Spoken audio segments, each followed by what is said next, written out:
What's up, guys and gals? Your host with the most, Griever, as always, bringing you guys a Record of Ragnarok, Shumatsu no Valkyrie discussion type video. As you guys can tell from the title, we're going to talk a little bit about what I think are the three potentials for round 8. This time, I'm not even going to claim that this is going to be a short discussion video because those things don't exist in my repertoire. So let's just get right out of the gate with some of these. And ironically, this will be the one video that is short. So I don't know. I can't make up my mind if I want to rant or not anytime I hit that record button. So besides the fact, round 7 sucked, right? Worst round easily. It used to be round 5. And some people say round 1 because they're uncultured.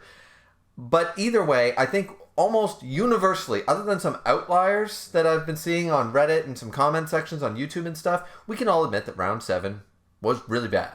Was quite bad. For a lot of reasons. It certainly wasn't any good.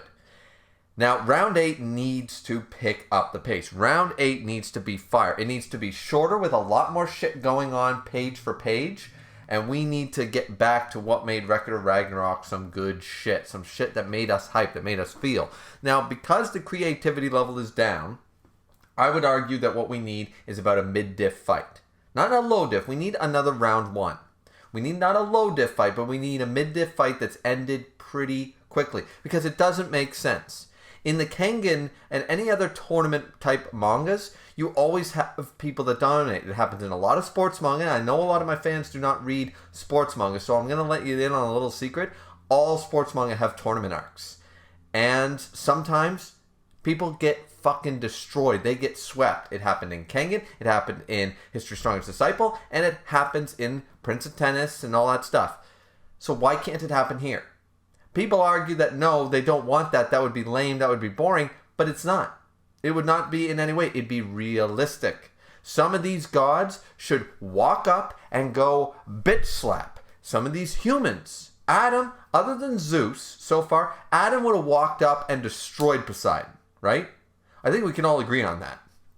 Adam would have walked up and destroyed Shiva. Would have destroyed, So, realistically speaking, right? Like, some of these characters, if you were to put them in the matchup as a power ranking, the matchups seemingly seem to be pretty even ever since round 2.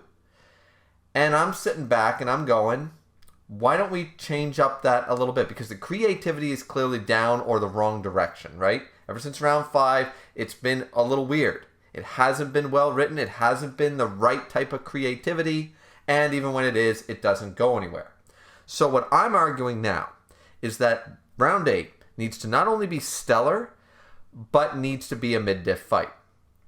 Now, if it's not going to be a mid-diff fight, if we're not going to get something that, because a lot of people say Odin versus Leonidas, that's been the suggestion forever, right? Odin versus Leonidas. But here is the thing. If Leonidas or Odin were to come out against somebody else and just bitch slap them, I'd be good with it. Because I think it would make the round different. And it would make sense. Bring out a heavy hitter early, like Brunhilde intended to do with Adam, and wipe out a round, right? Why is everybody playing? People are playing it too safe. Brunhilde and Zeus are playing it way too safe right now. They got to bring out some heavy hitters or some low diff guys to get them out of the way, to try to get, they're so concerned about getting every W, they're not looking at the grand scheme, which is not how either one of them played the game in the beginning of the series.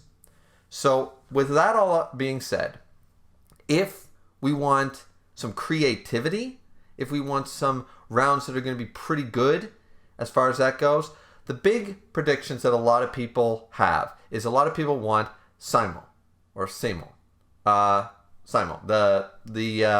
sniper, right? The Winter Soldier. They want him. They want him bad. And a lot of people want him versus Apollo.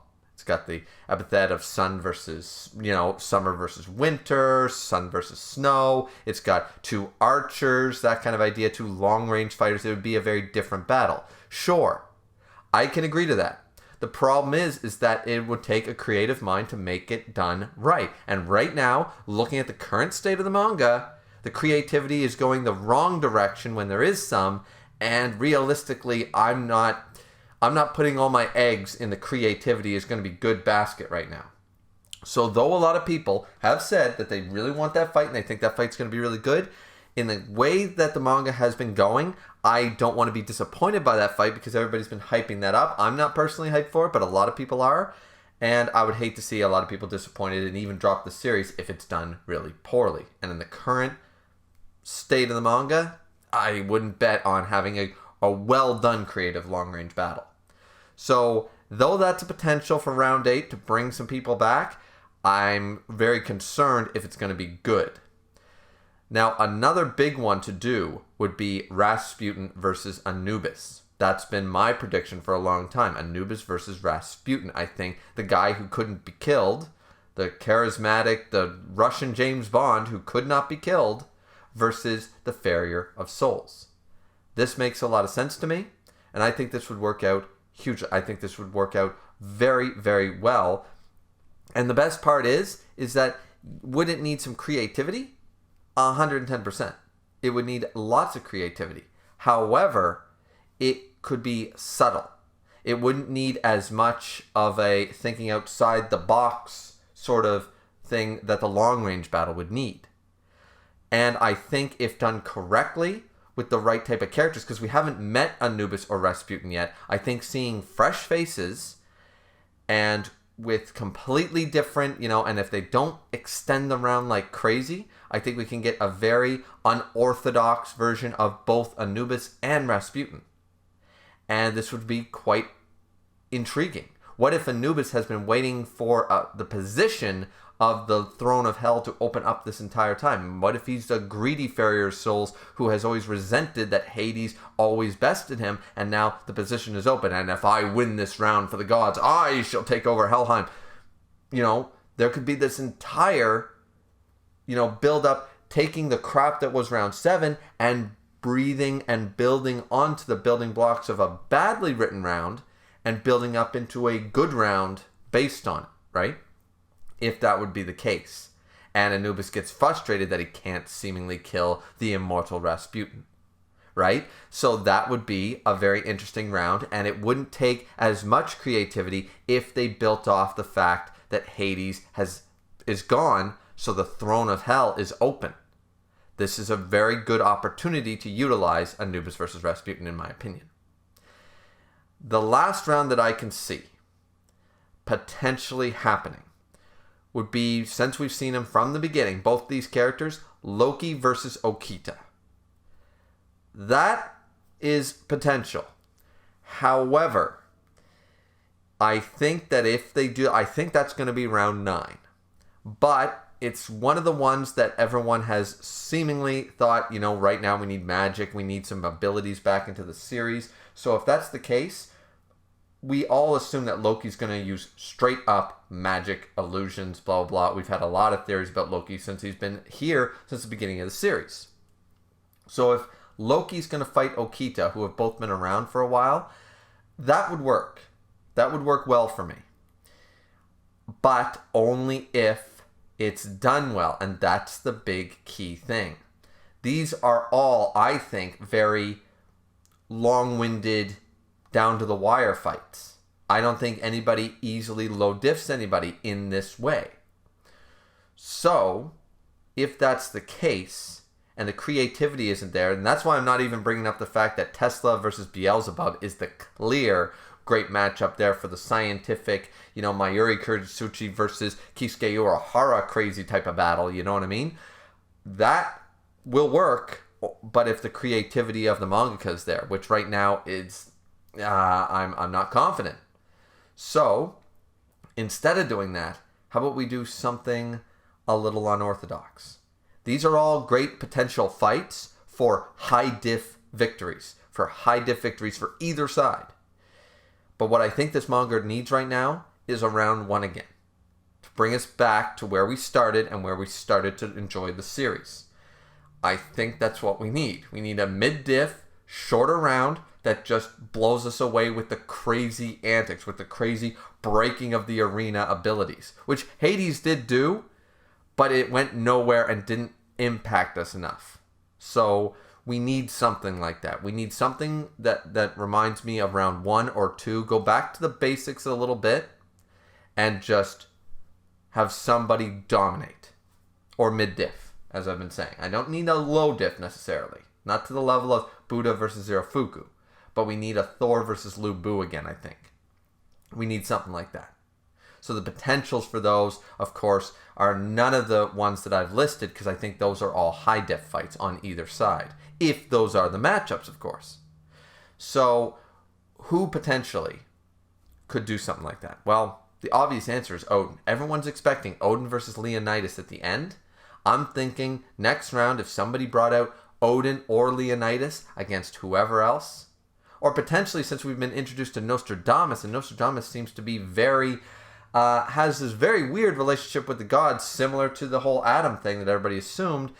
That would be interesting if Nostradamus showed up and bitch slapped a god. Right?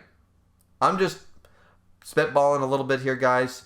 Didn't mean for this video to go on any length of time, since I've made all these. I've been making quite a few longer discussion videos with Kengan Omega, with One Piece, with I have another Record of Ragnarok video that may or may not be out before or after this one. I'm not sure what order I'm going to do the Ragnarok videos in when they're edited, but this one I wanted to keep it shorter. No more rambling. That's basically my thoughts. What's the matchup you want to see, and are you confident in your matchups? Like, I love these matchup ideas that I have pointed out in this video, but these matchups would take a creative mind to make it work, and make it work well. And right now, ever since the end of round 4, the creativity has been C grade at best, and sometimes below. It hasn't been on the top of the game. So with that being said, if they're not in the right mindset to write a very creative round and pace a very creative round, then I'm not confident in that. I want to wait until they're out of this lull for a couple of rounds and then come back in round 10 and 11 and give me these awesome creative fights. That's all I'm saying. Not that these rounds have bad potential or that I don't want to see another high diff down to the wire fight, but the creativity is worrying me right now. It's just not at the peak. It's not at its peak game right now. It's not at the top of the mountain. So I want to hold off on these great round matchups for when we're back on top, and then we get those rounds. So that's why I argue a mid-diff fight. Somebody pulls out one of the big guns, whether Susanoo is going to be one, whether Odin's definitely going to be one or something like that, or they bring out Nostradamus or Leonidas or someone who just floors whoever they match up against. Or mid-diffs them. Shorter rounds, 2 less chapters, not 2 backstories, and let's just get on with it, right? Shorter backstories, and only 1 per. Get them out of the way, and let's bring it. So, that's the video. That's the discussion. Who do you want to see in round 8? Do you agree with my consensus that we need to change up the format a little bit to keep Record of Ragnarok alive and kicking? Or do you think that no, the direction has been fine, and round 5, 6, and 7 were great? Like, do you have a totally different mindset than I do? Let me know down in the comment section down below. Don't forget to like, comment, and subscribe as always. Fourth and most importantly, of course, drink responsibly as I always do. And we will see you beautiful people back here again for Record of Ragnarok Chapter 65. Hoping it's going to be much better than the abysmal round 7. That's all I can say. Toodles. See you later. Bye-bye. Sayonara.